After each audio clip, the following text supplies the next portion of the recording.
Students, ISPCS के इस study platform पे आप सभी का एक बार फिर से स्वागत है। जैसा कि आप सभी को मालूम है कि इस प्लेटफॉर्म पे घटनाचक्र पॉलिटी की एक नई सीरीज़ स्टार्ट हुई है, जिसमें हम लोग कुछ चैप्टर्स पढ़ चुके हैं और आज हम लोगों को नया चैप्टर पढ़ना है, मूल अधिकार। तो ये चैप्टर थोड़ा सा बड़ा है, इसलिए इस चैप्टर को हम लोग 2 पार्ट में कवर करेंगे। तो एक पार्ट आपका आज होगा और एक पार्ट नेक्स्ट सेशन में होगा, ठीक है। तो चलिए स्टार्ट करते हैं। तो मूल अधिकारों की अगर हम बात करें तो इसकी व्याख्या या इसका वर्णन कहाँ मिलता है हमें? भाग 3 में, ठीक है। इसके पहले हम लोग भाग 1 और भाग 2 पढ़ चुके हैं। भाग 1 में हमने पढ़ा था संघ और राज्य क्षेत्र, भाग 2 में हमने पढ़ी थी नागरिकता और उससे संबंधित अनुच्छेदों को भी हमने डिस्कस किया था, ठीक। अब नेक्स्ट है भाग 3। तो मूल अधिकारों की बात की गई है भाग 3 में, अनुच्छेद 12 से लेकर अनुच्छेद 35 तक, ठीक। इससे पहले 11 अनुच्छेद तक हमने डिस्कस कर लिया है, ठीक। अब इसके बारे में कुछ और इम्पॉर्टेंट फैक्ट्स ये है कि मूल अधिकार को भारत का अधिकार पत्र कहा जाता है, ठीक। और हमने एक चीज़ पढ़ी थी सूची जब हम लोग पढ़ रहे थे कि कौन कौन सी चीज़ों को कहाँ से अडॉप्ट किया गया है, सॉरी सूची नहीं, स्रोत, ठीक है। कहाँ से किन किन चीज़ों को अडॉप्ट किया गया है। तो हमने देखा था कि मूल अधिकार को अमेरिका से लिया गया था, ठीक। तो इसको भारत का अधिकार पत्र कहा जाता है और इसकी तुलना अमेरिका के अधिकार पत्र से की जाती है, ठीक है। इसके आगे बढ़ते हैं।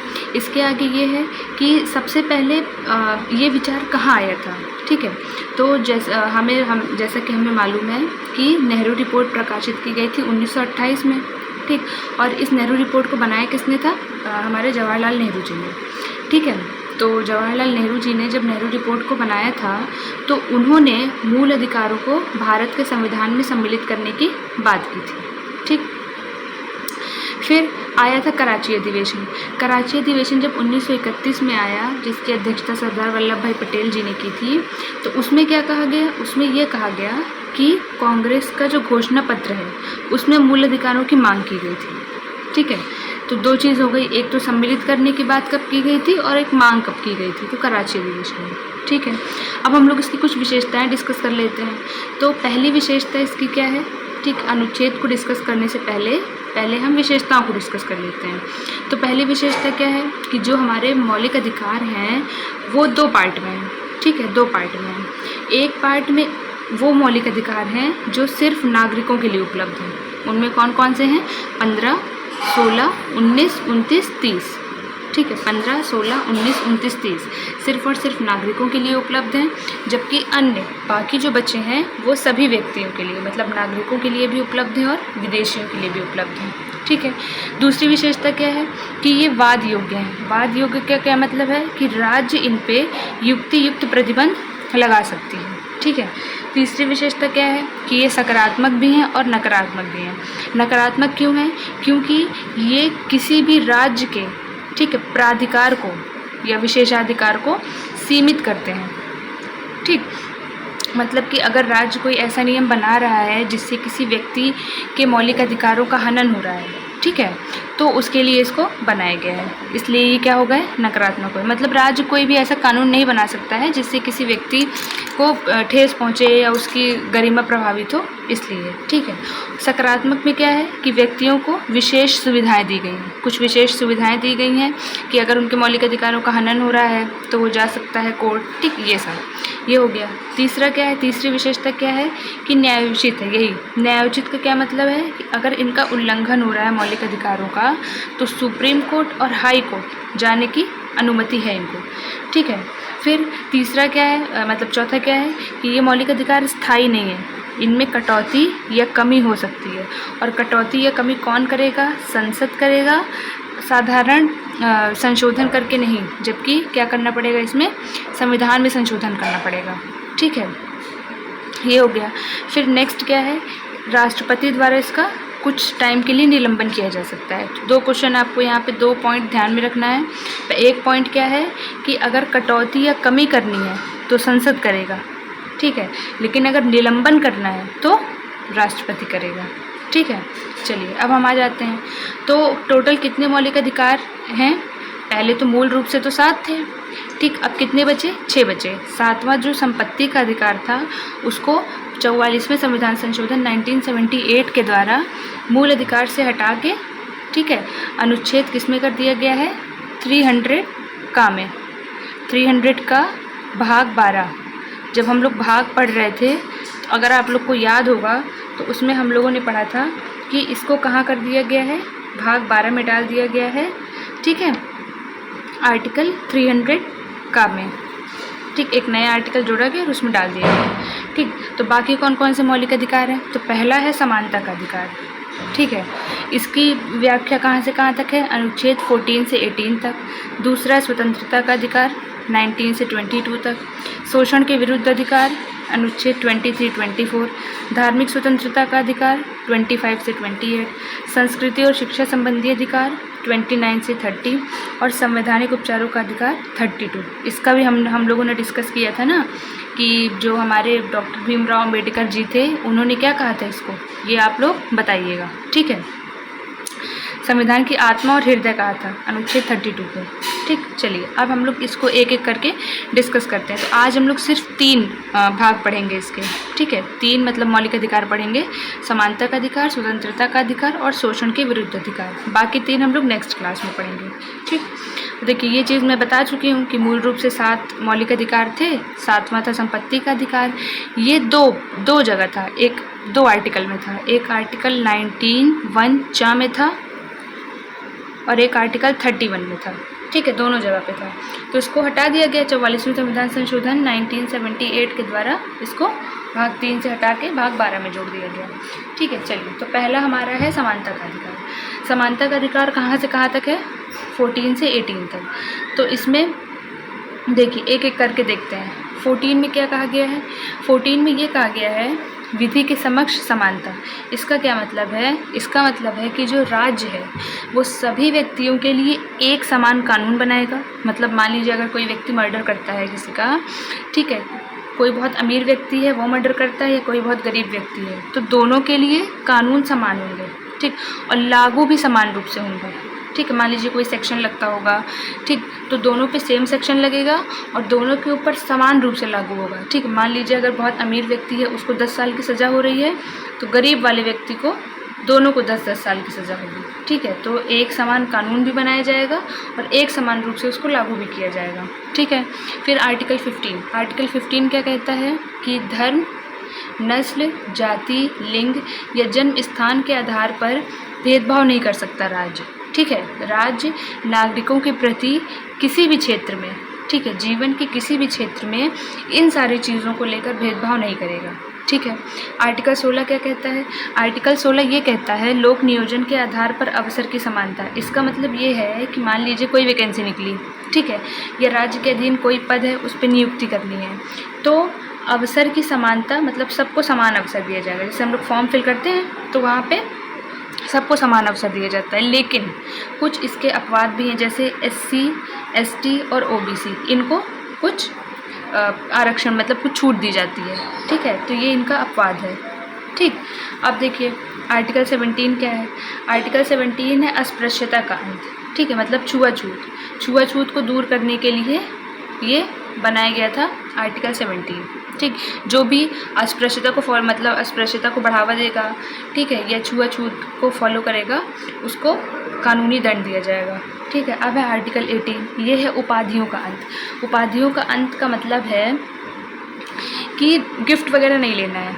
ठीक है, सेना और विद्या संबंधी सम्मान सिर्फ और सिर्फ राज्य देगा। ठीक है, कोई भी व्यक्ति सेना या विद्या संबंधी कोई सम्मान के सिवा और कोई उपाधि धारण नहीं कर सकता। ठीक है, मतलब राज्य सेना और विद्या के अलावा कोई और उपाधि नहीं दे सकता। दूसरा, भारत का कोई नागरिक किसी अन्य देश से बिना राष्ट्रपति की आज्ञा से उपाधि स्वीकार नहीं कर सकता। ठीक है, मान लीजिए भारत का कोई नागरिक है, उसको कोई दूसरा देश अगर पुरस्कृत करना चाह रहा है या उपाधि देना चाह रहा है, तो राष्ट्रपति से पहले आपको आज्ञा लेनी पड़ेगी, उसके बाद ही आप इसको स्वीकार कर सकते हैं। ठीक, अच्छा, ये क्वेश्चन भी पूछा गया था शायद UPSC या UPPCS में ये क्वेश्चन पूछा गया था। अगर आप लोग 1-2-3 साल का प्रीवियस पेपर उठा के देखेंगे, शायद UPSC में पूछा गया था। ठीक है, कि जो भारत सरकार द्वारा भारत रत्न, पद्म विभूषण, पद्म भूषण, पद्मश्री, ठीक है, और तथा सेना द्वारा जो सेना दिया जाता है परमवीर चक्र, महावीर चक्र, ये सब किस अनुच्छेद के तहत दिया जाता है, तो इसी अनुच्छेद के तहत। मतलब ये सारी चीज़ें जो आती हैं, ये सारे भारत रत्न, पद्म भूषण, पद्म विभूषण, ये सारी चीज़ भी आर्टिकल 18 के तहत ही दिया जाता है। ठीक है, तो सेना और विद्या संबंधी। ठीक, ये हो गया हमारा आर्टिकल 18। तो ये था, ये हमारा ख़त्म हो गया क्या, समानता का अधिकार। ठीक है, दूसरा है स्वतंत्रता का अधिकार। स्वतंत्रता के अधिकार में 6 प्रकार का अधिकार दिया गया है। कौन कौन सा? पहला है वाक और अभिव्यक्ति की स्वतंत्रता। ठीक है, दूसरा शांतिपूर्वक एवं बिना हथियार का सम्मेलन करने की स्वतंत्रता। तीसरा संघ बनाने की स्वतंत्रता। ठीक है, चौथा किसी भी क्षेत्र में, मतलब भारत के किसी भी क्षेत्र में आवागमन की स्वतंत्रता। ठीक है, मतलब आ जा सकते हैं। 19 के ई में क्या कहा गया है कि निवास करने, मतलब भारत के क्षेत्र में हम कहीं भी निवास कर सकते हैं या कहीं भी बस सकते हैं। ठीक है, बस जाने की स्वतंत्रता। और लास्ट है व्यापार एवं जीविका की स्वतंत्रता। तो इसमें स्वतंत्रता के अधिकार में पहले 7 अधिकार थे। ठीक, देखिए यहाँ जी, ई के बाद एफ आना चाहिए था, तो एफ नहीं आया, क्या आ गया, जी। एफ में क्या था, संपत्ति का अधिकार, इसको हटा दिया गया है। ठीक है, अब नेक्स्ट है आर्टिकल 20। इसमें क्या कहा गया है? इसमें ये कहा गया है कि अपराधों के लिए दोष सिद्धि के संबंध में संरक्षण। इसका मतलब ये है कि कुछ संरक्षण दिया गया है। ठीक है, क्या संरक्षण दिया गया है कि एक अपराध के लिए सिर्फ एक ही बार सज़ा होगी किसी अपराधी को। दूसरा, अपराध के समय जो कानून है, मतलब मान लीजिए उसने कोई अपराध किया, उस अपराध करने के टाइम पे जो कानून होगा उसी कानून के तहत उसको सज़ा मिलेगी। ठीक है, मान लीजिए उसने अपराध किया और उसको सज़ा मिल रही है 5 साल बाद। ठीक है, तो जब उसने 5 साल पहले अपराध किया था तो उस टाइम जो कानून लागू था उसी के तहत उसको सज़ा मिलेगी। ठीक, तीसरा है कि स्वयं के विरुद्ध न्यायालय में गवाही देने के लिए उस व्यक्ति को बाध्य नहीं किया जाएगा। ठीक है, ये हो गया 20, मतलब ये उसके दोष सिद्धि के संबंध में उसको क्या क्या संरक्षण प्राप्त है, तो ये संरक्षण प्राप्त है। अब 21 क्या कहता है? 21 कहता है प्राण और दैहिक स्वतंत्रता, मतलब वही, ठीक है, जीवन का अधिकार जिसको हम लोग कह सकते हैं, प्राण एवं दैहिक स्वतंत्रता का अधिकार। ठीक, फिर इसमें आया था, इसमें एक और पार्ट जोड़ दिया गया था 21 का कब जोड़ा गया था? 86वें संविधान संशोधन 2002 में। इसमें ये कहा गया था कि 6 से 14 वर्ष की आयु के बच्चों को राज्य निःशुल्क और अनिवार्य शिक्षा उपलब्ध कराएगा। ठीक, ये 21 के का में जोड़ दिया गया था। पहले ये कहा था नीति निर्देशक तत्वों में, क्योंकि जब हमारा संविधान बना था तो उस टाइम जो संविधान निर्माता जो थे, ठीक है, तो वो मूल अधिकार में ही रखना चाहते थे उसको। लेकिन उस टाइम पे कुछ लोगों का ये मानना था कि अभी भारत इतना मतलब विकास नहीं हुआ है भारत में। ठीक है, तो इसलिए अभी इसको राज्य को दे दिया जाए। नीति निर्देशक तत्वों में रखा गया कि जब राज्य क्या होगा, कैपेबल होगा, तो उसको वो लागू करेगा। लेकिन फिर बाद में ये समझ में आया कि शिक्षा के बिना हमारे देश का विकास हो ही नहीं सकता, तो इसलिए 86वां संविधान संशोधन 2002 में इसको कहाँ डाल दिया गया? मूल अधिकार में। ठीक है, अब देखिए आर्टिकल 22। आर्टिकल 22 क्या कहता है? कुछ दशाओं में गिरफ्तारी और निरोध से संरक्षण। ठीक है, मतलब कि किसी व्यक्ति को मनमाने ढंग से गिरफ्तार नहीं किया जा सकता। ठीक है, और उसे 3 प्रकार की स्वतंत्रता दी गई है। ठीक है, 3 प्रकार की स्वतंत्रता दी गई है। अगर मान लीजिए मनमाने ढंग से हिरासत में ले भी लिया गया है तो 3 प्रकार की स्वतंत्रता दी गई है। क्या?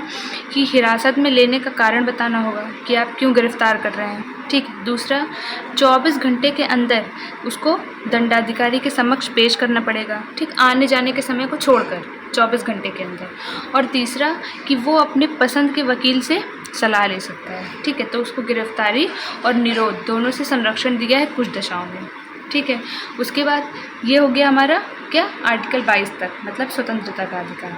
तीसरा है शोषण के विरुद्ध अधिकार, ये हमारा तीसरा है। इसमें 2 आर्टिकल हैं, 23 और 24। तो 23 क्या कहता है? 23 कहता है कि मानव दुर्व्यापार और बलात्श्रम का निषेध। ठीक है, जैसे हम लोग देखते थे ना पहले कि दास प्रथा चलती थी, लोग जो है दासों को खरीदते बेचते थे, फिर जैसा मन होता था वैसे उनसे काम कराते थे। तो इसको अब प्रोहिबिट कर दिया गया है, इसको निषेध कर दिया गया है। ठीक, अब मानव का दुर्व्यापार नहीं होगा और उनसे बेगार वाला श्रम नहीं कराया जाएगा। ठीक, कि मतलब आप दीजिए उनको 200 रुपये और आप उनसे पूरे दिन काम कराइए, तो ये भी निषेध है, प्रोहिबिट है। आर्टिकल 24 क्या कहता है? ये बालकों के लिए है। ठीक है। बालकों के लिए क्या है कि बालकों के नियोजन का प्रतिषेध है, मतलब कि 14 साल से कम के बालकों को, ठीक है, बालकों को किसी खतरनाक वाली जगह पे काम नहीं कराया जा सकता, जैसे कारखाने हो गए, ठीक है, जहाँ विस्फोटक वगैरह बनता है वो हो गए, जहाँ मतलब ऐसी जगह पे उनको काम नहीं कराया जा सकता जहाँ पे किसी भी प्रकार का खतरा हो। तो ये था हमारा, आज हमने 3 अधिकार डिस्कस कर लिए।